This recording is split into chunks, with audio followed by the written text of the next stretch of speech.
अस्सलाम वालेकुम students, numerical number 4 के साथ हाज़िर हैं। इस न्यूमेरिकल के अंदर 3 इसके पार्ट्स हैं और हर पार्ट के अंदर हमने नंबर ऑफ़ मॉलिक्यूल जो हैं वो फाइंड करने हैं। अगर आप ए पार्ट को गौर से देखें तो हमारे पास 16 ग्राम कार्बोनिक एसिड है H2CO3।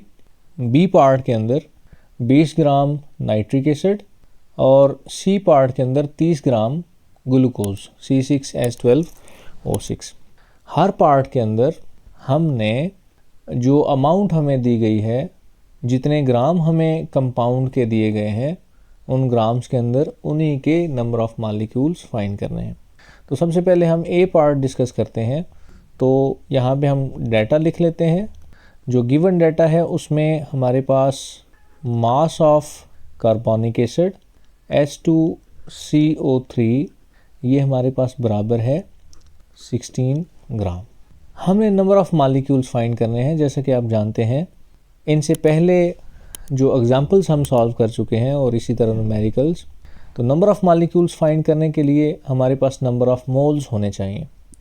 और नंबर ऑफ़ मोल्स फाइंड करने के लिए जो सबसे ज़रूरी चीज़ है वो मास, जो कि गिवन है, और दूसरी चीज़ है molar mass of carbonic acid, ये हमें मालूम करना है। तो सबसे पहले हम मॉलिक्यूलर मास कार्बोनिक एसिड का फाइंड करते हैं।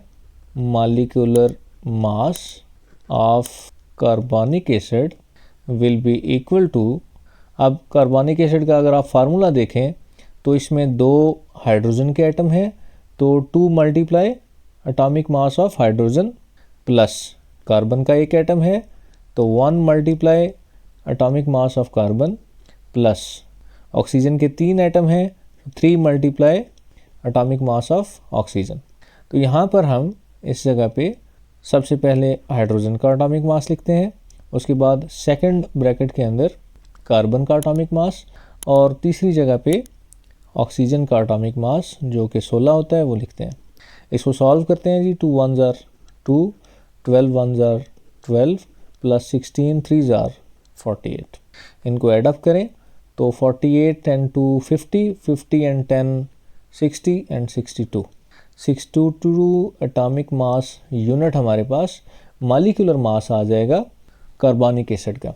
अब हम कार्बोनिक एसिड का चूँकि मॉलिक्यूलर मास फाइंड कर चुके हैं, अब हम 16 ग्राम कार्बोनिक एसिड में नंबर ऑफ़ मोल्स फाइंड करेंगे। तो number of moles of carbonic acid H2CO3 will be equal to given mass in gram divided by molecular mass. It will be equal to मास जो हमें दिया गया है वो 16 ग्राम है, जबकि मॉलिक्यूलर मास जो हम फाइंड कर चुके हैं वो 62 एटॉमिक मास यूनिट कह लें या ग्राम पर मोल कह लें, एक ही बात है।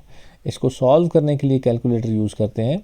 16 divided by 62, that will be equal to 0.0258064। ये हमारे पास नंबर ऑफ़ मोल्स हैं कार्बोनिक एसिड के। अब चूंकि हम नंबर ऑफ़ मॉलिक्यूल्स फाइंड करना चाहते हैं, तो number of molecules in 16 gram of carbonic acid, 16 gram of H2CO3, that will be equal to number of moles multiply by Avogadro's number। इनमें वैल्यूज़ पुट करें तो नंबर ऑफ़ मोल्स जो हमने find किए हैं वो हैं 0.2580664 multiply 6.023 multiply 10 raised to the power 23। इन्हें हम मल्टीप्लाई करते हैं, multiply by 6.023 multiply 10 raised to the power 23 and that will be equal to 1.554 multiply 10 raised to the power 23। ये हमारे पास नंबर ऑफ़ मॉलिक्यूल्स आ जाएंगे। 16 ग्राम, अगर हमारे पास 16 ग्राम कार्बोनिक एसिड है तो 16 ग्राम कार्बोनिक एसिड के अंदर हमारे पास 1.554 multiply 10 raise to the power 23 number of molecules होंगे। इसी तरह पार्ट बी के अंदर हमने 20 ग्राम नाइट्रिक एसिड के अंदर नाइट्रिक एसिड के कितने मालिक्यूल्स हैं वो हम इंशाल्लाह फाइंड करेंगे। हमारे पास नाइट्रिक एसिड का जो मास है, mass of HNO3 is equal to 20 gram. तो बिल्कुल वैसे ही जैसे हमने ए पार्ट के अंदर सबसे पहले मालिक्यूलर मास फाइंड किया था, इसी तरह इस हिस्से के अंदर, इस पोर्शन के अंदर मालिक्यूलर मास नाइट्रिक एसिड का हम फाइंड करेंगे। मालिक्यूलर मास ऑफ HNO3 ये हमने फाइंड करना है। तो सबसे पहले molecular mass of nitric acid, ये हमारे पास बराबर होगा जी 1 into atomic mass of hydrogen plus 1 into atomic mass of nitrogen plus 3 into atomic mass of oxygen. तो हाइड्रोजन का हमारे पास एटॉमिक मास होता है 1, नाइट्रोजन का एटॉमिक मास 14 है और ऑक्सीजन का जो एटॉमिक मास है वो 16 होता है। इसको सॉल्व करें, 1 1 jar 1, 14 1 jar 14 plus 16 3 jar 48, 8 plus 4 12 and 1 13, 1 carry, 4 and 1 5 and carry of 1 of carry, it will become 63 atomic mass unit। ये हमारे पास नाइट्रिक एसिड का मालिक्यूलर मास आ गया है। मालिक्यूलर मास फाइंड करने के बाद हमारा जो अगला स्टेप होता है वो नंबर ऑफ मोल्स फाइंड करना है कि 20 ग्राम हमारे पास नाइट्रिक एसिड है, तो 20 ग्राम नाइट्रिक एसिड के अंदर मोल्स कितने हैं। तो सबसे पहले हम मोल्स फाइंड करेंगे। नंबर ऑफ मोल्स फाइंड करने के लिए हमारे पास फार्मूला होता है mass given in grams divided bye molecular mass. तो वैल्यूज पुट करते हैं। मास हमारे पास 20 ग्राम है और मालिक्यूलर मास जो हमने फाइंड किया है वो 63 है। इनको आप सॉल्व करें तो आपके पास आंसर आ जाएगा 20 divided by 63, it will become 0.3174 ये हमारे पास नंबर ऑफ मोल्स आ जाएंगे, या मोल्स की तादाद या amount of substance in moles हमारे पास वैल्यू आ गई। अब हमने फाइंड करना है number of molecules in 20 gram of nitric acid. Number of molecules of HNO3 that will be equal to number of moles multiplied by Avogadro's number. तो number of moles हमारे पास है 0.31746 multiply Avogadro's number that will be equal to 6.023 multiply 10 raised to the power 23 को multiply करते हैं। 6.023 multiply 10 raise to the power 23 multiply 0.31746 and that will be equal to 1.9120 multiply 10 raise to the power 23। ये हमारे पास number of molecules हैं 20 ग्राम। अगर हमारे पास 20 ग्राम nitric acid है तो 20 ग्राम नाइट्रिक एसिड के अंदर 1.912 multiply 10 raise to the power 23 number of molecules होंगे।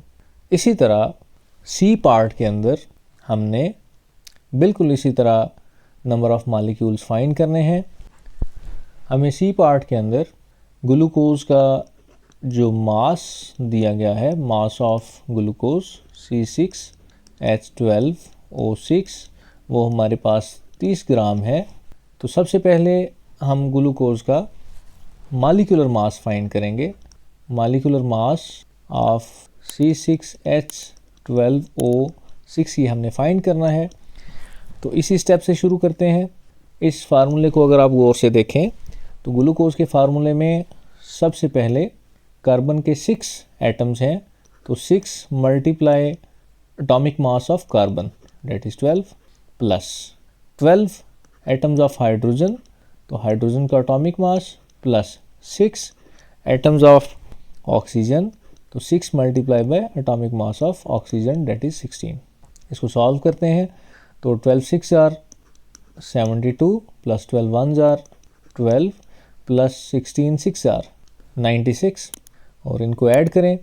ऐड करने से हमारे पास 180 atomic mass unit molecular mass आ जाएगा। आप एटॉमिक मास यूनिट की बजाय इसको ग्राम पर मोल भी कह सकते हैं। इसके बाद हम नंबर ऑफ मोल्स फाइंड करेंगे कि 30 ग्राम अगर हमारे पास ग्लूकोज है तो 30 ग्राम ग्लूकोज के अंदर मोल्स की तादाद कितनी है। तो नंबर ऑफ मोल्स फाइंड करने के लिए जो फार्मूला हम इस्तेमाल करते हैं वो है mass in grams divided by molecular मास।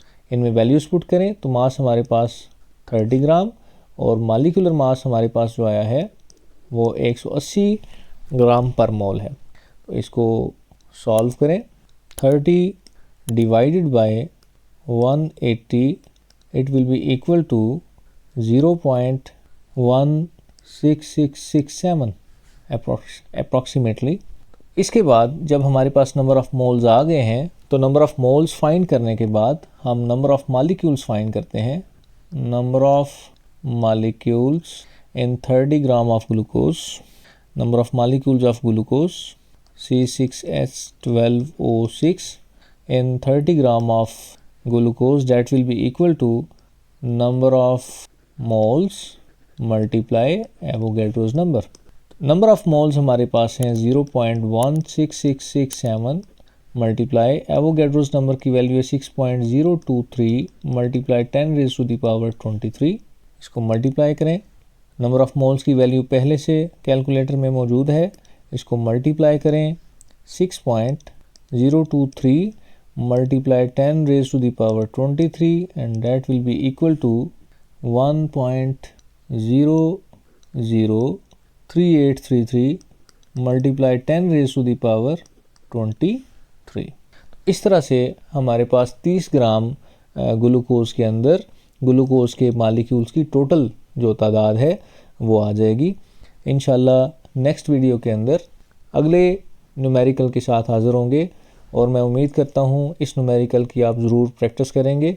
अगर कोई बात समझ ना आई हो या आप दोबारा समझना चाहते हो तो ज़रूर कमेंट बॉक्स में कमेंट कीजिएगा, मैं इंशाल्लाह आपको इसका रिस्पांस ज़रूर दूँगा। शुक्रिया।